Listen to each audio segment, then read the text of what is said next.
Chief election commissioner Azad Kashmir Abdul Rashid ने आज़ाद कश्मीर कानून साज असम्बली के 2 हलकों के गैर सरकारी गैर हतमी नतीजे का ऐलान कर दिया है। उनके मुताबिक अहले 43 वैली 4 पर PTI के जावेद भट्ट कामयाब हो गए हैं, जबकि नून लीग की नसीमा खातून दूसरे नंबर पर रहीं।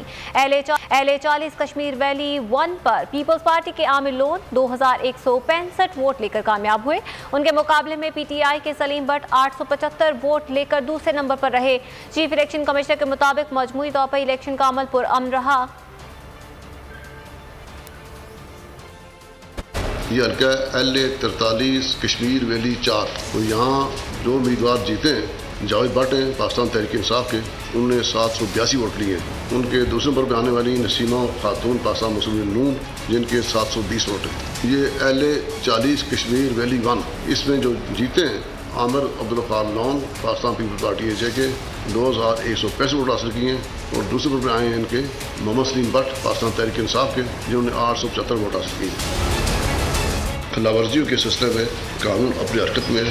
जहाँ जहाँ खिलाफवर्जी की हुई है हमने तनख्वाहदारों को हदायत जारी की है, उनका कार्रवाई भी हुई है। बाद जब FIR भी दर्ज कराई गई हैं